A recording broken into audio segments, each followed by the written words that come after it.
everyone, and welcome back to part 3 of our Unicorn Roundtable discussion. To start us off, we're going to have Rena talk about some of the art style things and to bounce off of what we were going with characters. So, Rena, take it away. Okay, the art style in Unicorn is gorgeous. Yes, it does have 3D rendering. No, you will not notice it if you're not paying attention. Very true, very true. You will not notice it unless you are paying attention to the fight sequences involving the unicorn. And you notice they're only in those sequences. They're not in any other sequences. Which is nice. Mm-hmm.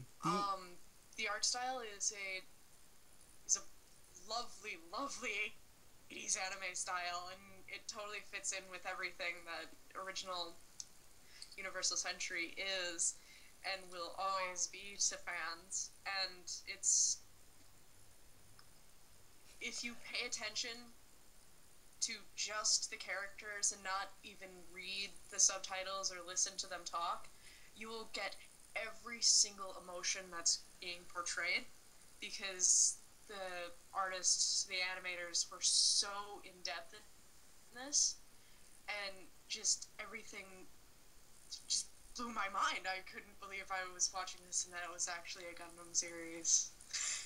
I love the Same character thing with the mechs, designs. they're beautiful. The fight scenes are gorgeous. Everything in this series is gorgeous so far. Yeah. It's just a shame that we couldn't watch it in HD because we don't have a TV that does that. But the standard definition, it was still just gorgeous. Yeah, still on standard def, everything was amazing. The battles are epic. Even, like, the battles between 2 or 3 mechs are absolutely epic. Mm-hmm. The characters, like Rena was just saying, are so expressive. I love their faces. I love every character's face. They say so much. They speak volumes just in the way that they look at each other. I loved it. You're just saying, like, the mecha, like another thing Rena was saying, the 80s style. Everything looks really old school, including the mech designs, really. Mm-hmm. Mm-hmm. Though the one thing I kind of felt, and this might just be my own perspective, was that a neat thing. I didn't think the class, Banner's like class, was as 80 as, say, like Audrey. I just kind of got the feeling that her clothing, her sense of fashion was a little more dated, which actually works for her character since they've been outside of, like, you know, fashion within. She's been out at Axis for so long, yeah. She's been so far away from what's And become normal. secluded from everyone else. Yeah, and I think that actually works really well in describing her character, in that sense too. Yeah, that's a really good point. I never even thought of that, but it does speak volumes, just the way she dresses and the way she behaves compared to everyone else. It was very different. Oh, she's in the closet. There's a thing called the fashion closet. Ah. A lot of people are in there. I'm probably in there. I got hoodies and pants. I know I'm not in there. Mikot's not in there. Mikot is not in there, no. We're gonna keep giving shout-outs to Mikot because we like her. You like her, she hasn't done anything. She hasn't really done much. Yeah, She's been really mopey. She just talked to the main character and he kind of ignored her. Kind of shot her down. Poor Mikot. Well, he was preoccupied though. You gotta give him He was some credit. preoccupied looking at the unicorn. He was preoccupied getting all new typey on us. That's my I theory think anyway. it's funny that this is one of the first Gundam series where, like, there is clearly romantic feelings for him, and he doesn't even take notice of her when she's talking to him. Other than Domon all the time. How many episodes did it take Domo to figure out that? 49. Okay, just checking. OG Gundam, we love you. Well, I guess we're going to move on to some other stuff aside from just art and things that we liked. I'm going to go on to a lot of the ways that we saw Zeon in this. Now, I'm used to Zeon being the bad guy. Xeon sympathizers usually freak me out because I point out things other than the main things that creep me out, like if you're a Xeon character that doesn't make it okay for you to wear an SS uniform, that's just creepy. But there are other things. The old Xeon movement gassed colonies and killed thousands and millions of people. They were a fascist government. Yeah, the colony drop. All the things they did were just horrible. And this Xeon movement hasn't done anything yet that I really feel that they're the bad guys. The Federation's Echoless feels a lot more evil, so to speak, than anything that the Xeons have done. We mentioned, Banagher doesn't, when he gets taken captive, he's not, thrown into a cell. He's taken to a nice office, treated very nicely by Full Frontal. They have tea together. A 50-course meal. Mm-hmm. And also, like, when the show starts out, we have the Xeon running from the Federation. They were being chased. And pretty much, I know we also said that a firefight broke out on a colony. Well, that, like, the course of events that happened that way, one guy did go crazy and started shooting at the Federation mobile suits. But, like, all of their actions have been in self-defense at this point. Despite the fact that the Kshatriya is scary as all get out when it destroys the Federation mobile suits, it's still defending itself, and that's worth something. Mm-hmm.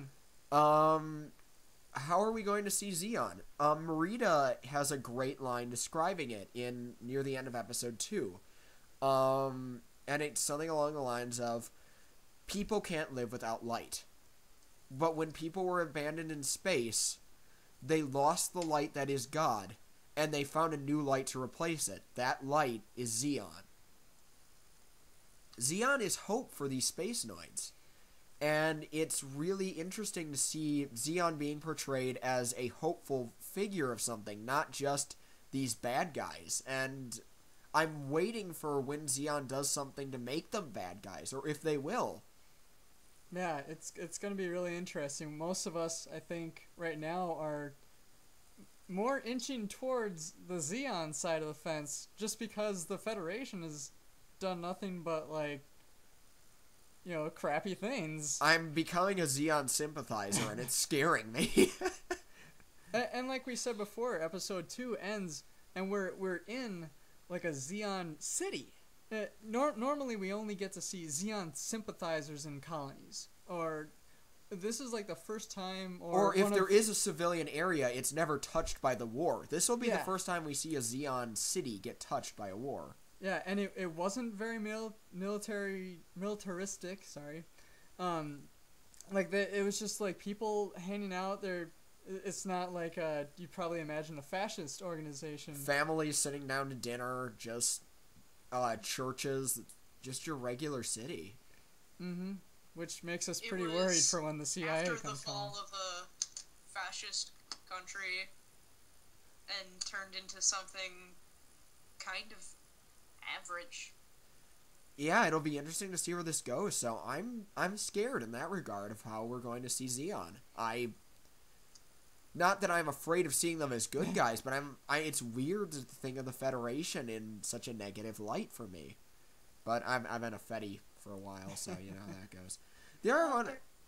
It's easier to see him from a negative light because Bright isn't the captain. Oh, Bright, we miss you.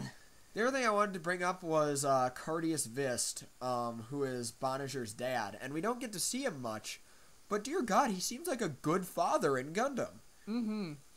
Like, we get the feeling that the reason why he never got to know his son was because he didn't want his son to inherit this violence related to the Laplace's box. Or anything in regards to that. Or that his mom just kind of took him away. Yeah, we get the impression that his mom was the one doing all this horrible stuff instead of the father, which is kind of strange to see. Mm-hmm. Grant, we haven't met his mother yet. I don't think we will. Probably not. We've had implications and flashbacks. Maybe he'll talk about her. That's my best bet. But I don't think she's actually going to make a physical appearance. Probably not. Tomino seems to have a lot of mother issues. There are only a couple series where there are good mothers, and in one of them she gets decapitated. So, I I don't know. It'll be interesting to see where they go with this. I know Tomino's not working on this one, but the writing feels very Tomino. Mm-hmm. We have new types again, as we've mentioned before, and we actually got to hear the little bring when new type stuff was going on, and that was just kind of cool. Yeah, the nods in the show were definitely nice. Really catered towards old school Gundam fans. Yeah, there's a lot of catering toward older Gundam fans. Mm-hmm. And it's really fun.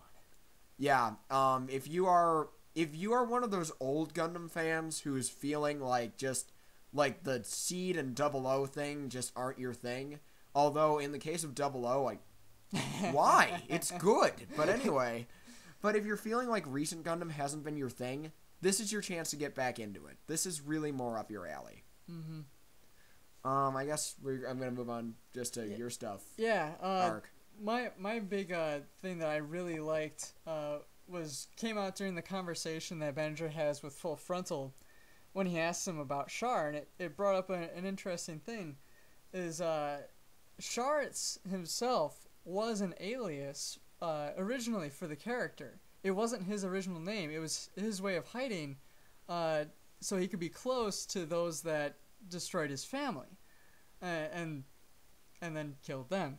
But it has been interesting through the evolution of what it's meant to be Char, and it's really become more of a persona that anyone can technically embody. And it's just ironic that we're recording this on the 5th of November with V for Vendetta, V for Vendetta on the way.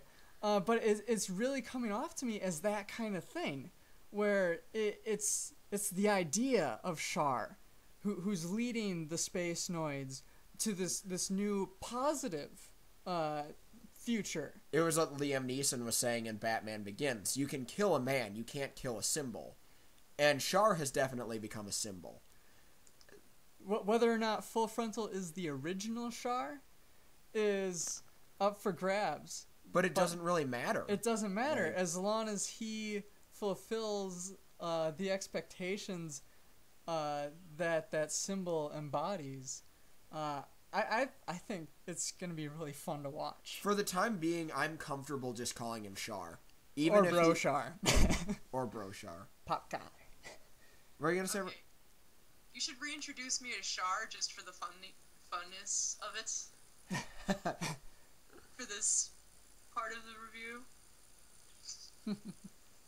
Because I think that would be funny. Are you the new representation of Char, Rena Innocenti?